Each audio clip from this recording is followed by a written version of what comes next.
Bonjour à tous, nous nous retrouverons en direct du Salon de l'Agriculture pour une émission en partenariat avec le Club de la Table Française, une émission aujourd'hui consacrée au petit déjeuner, un enjeu à l'alimentation des jeunes, et je rajouterai des jeunes, mais pas que, tout le monde bien sûr est concerné. Pour en parler, j'ai le plaisir d'avoir trois invités en plateau aujourd'hui. Tout d'abord, Thierry-Anne, bonjour. Vous êtes médecin nutritionniste, le petit déjeuner, on est d'accord, pour tout le monde c'est important. Tout à fait. Parfait, on va en parler. À vos côtés, Dominique Enract, bonjour. Bonjour. Alors vous êtes le monsieur boulanger, puisque vous êtes président de la Confédération nationale de la boulangerie, très attaché à l'artisanat, la boulangerie traditionnelle, c'est ça?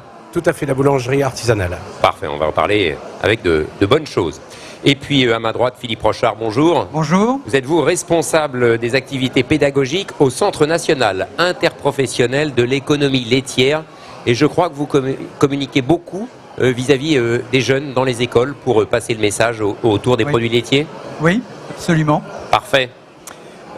Thierry-Anne, on commence donc, je le disais en préliminaire, le petit déjeuner, c'est le premier moment de la journée où on va manger. On va parfois simplement grignoter quelque chose, à tort j'ai envie de dire, que ce soit pour les jeunes ou pour les adultes. Le petit déjeuner, c'est un moment clé, un moment important au niveau nutritionnel, au-delà du plaisir.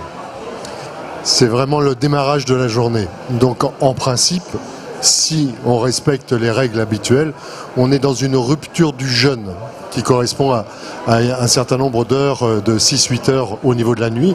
Et il faut en premier lieu se réhydrater. La réhydratation, c'est le premier point. Et la réhydratation se fait avec des boissons. Donc boisson, ça peut être de l'eau, du thé, du café, mais aussi pour les jeunes ou même les moins jeunes, ne pas oublier le lait, les fruits ou les jus de fruits. Ça, c'est quelque chose qui est la base initiale au niveau de cette réhydratation et de retrouver ce niveau qui éclaircit déjà un petit peu les choses. Pendant la nuit, il y a eu le jeûne, on a transpiré. Déjà, première chose, boire et manger. Exactement. Donc, on sait ne pas manger, mais on ne sait pas ne pas boire. Ça, on peut mourir très facilement après 2-3 jours sans hydratation, alors que sans s'alimenter, ça peut durer un petit peu plus longtemps en fonction de ses réserves. Donc, autant se prémunir et déjà s'hydrater, et ensuite de prendre des produits céréaliers, principalement du pain, accompagné de beurre ou de confiture, pour faire le starter au niveau des protéines et des glucides qui permettent de recommencer cette journée. Au niveau purement nutritionnel, on entend dire parfois que dans les... justement, vous parliez de céréales un petit peu tout près, il peut y avoir parfois beaucoup de sucre dedans, beaucoup de matières grasses et finalement pas beaucoup de choses très énergétiques. Qu'est-ce qu'on peut recommander à celles et ceux qui nous écoutent là-dessus? Est-ce qu'il y a des choses à peu près sûres quand même dans ce qu'il faut éviter ou garder, pas dans un produit brut comme du pain, on veut une baguette toute simple, on va en parler, mais des produits beaucoup plus transformés. Il faut être vigilant à certaines choses. Je pense qu'il faut rester sur des bases classiques et culturelles que l'on a toujours eues. On a eu beaucoup d'influence par les industriels, de par une certaine pénétration de culture d'autres pays, mais si on garde et on conserve du pain, c'est quand même ce qu'il y a de mieux au niveau de nos besoins en général. D'accord, si je vous suis, je ne vais pas parler à votre place, mais les céréales qui sont trop chocolatées, sucrées, enrichies avec des arômes, etc., des belles boîtes de couleurs qui font plaisir aux enfants, c'est peut-être pas forcément là qu'on trouvera le meilleur. Non. Voilà, d'accord. Donc les céréales en telles quelles, comme on les connaît sur les petits déjeuners des enfants, c'est vrai que je ne suis pas partie prenante, mais s'il n'y a que ça au démarrage, c'est toujours un élément quand même qui existe. En revanche, nutritionnellement, ça ne sera peut-être pas le meilleur pour lui. Par contre, des céréales qu'on peut trouver en vrac, des céréales qu'on va trouver dans des magasins un petit peu spécialisés qui sont vendus avec beaucoup moins de sucre, beaucoup moins de matières grasses. Vous voulez dire plus nature, quoi. Par exemple. Oui, oui. Bien. Ça peut être compensateur par rapport à ces céréales extrêmement raffinées ou extrêmement sucrées. Parfait. Dominique Enract, donc je le disais, vous êtes président de la Confédération nationale de la boulangerie, le Monsieur Pain Tradition. Alors, comment on se positionne quand on est comme ça un professionnel de ce produit-là?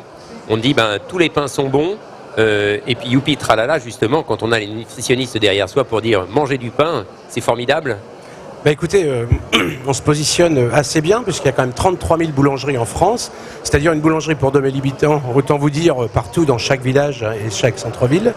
Donc on a ce pain artisanal et quand même par circuit court des blés qu'on connaît, des blés et voire d'autres céréales, parce qu'on a dans une boulangerie vous avez plein de pains spéciaux. Oui, il y a une grande diversité de pains, ça c'est vrai. Voilà, tout à fait. Aujourd'hui, quelqu'un qui dit j'aime pas la baguette ou je la digère pas bien, etc., ce qui est peu de gens, il y a quand même beaucoup de pains spéciaux, des pains bio, des pains complets, des pains aux céréales. Donc il y a une variété de pains qui est faite pour vraiment se faire plaisir au petit déjeuner. Est-ce qu'on est un des rares pays en Europe et dans le monde à avoir une telle diversité de pains qu'on peut notamment manger au petit déjeuner?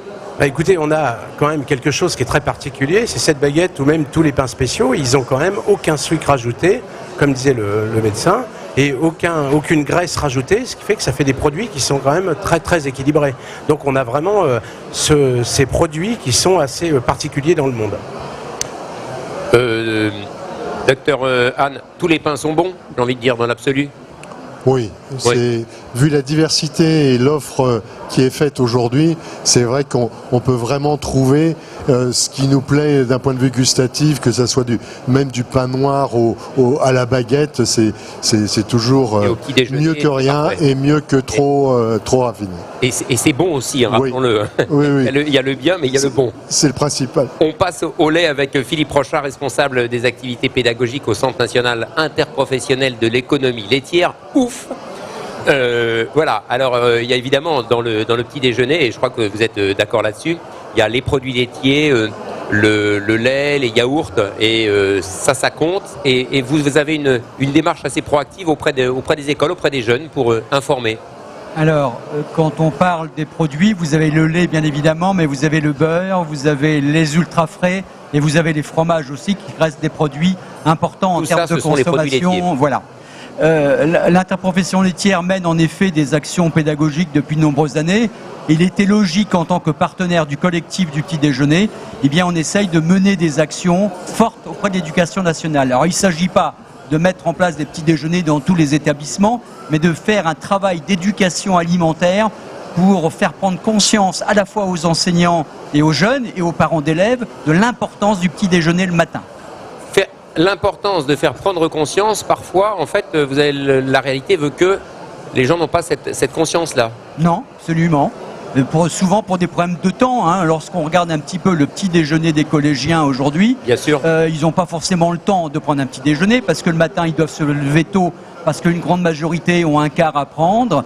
Donc il faut faire de l'éducation alimentaire auprès des jeunes. Ça nous paraît essentiel. Et c'est une des raisons du travail qui est fait par le collectif du petit déjeuner sur des outils pédagogiques qui sont mis à la disposition des établissements scolaires. Et c'est ce que vous avez développé, un certain nombre d'outils justement qui sont voilà, alors nous avons développé en effet une plateforme collaborative où on peut partager des informations et sensibiliser aux actions petit déjeuner, de mettre des outils à la disposition des collèges puisque le choix des actions aujourd'hui concerne principalement les collèges, où nous avons mis en place une mission sauver le petit déjeuner de nos collégiens, et on fait l'inverse de ce qui est fait jusqu'à présent, où ce sont souvent les enseignants qui amènent l'information auprès des élèves. Et bien là, ce sont les élèves qui se prennent en main et qui vont apporter une information aux enseignants et aux établissements scolaires. Et aux parents.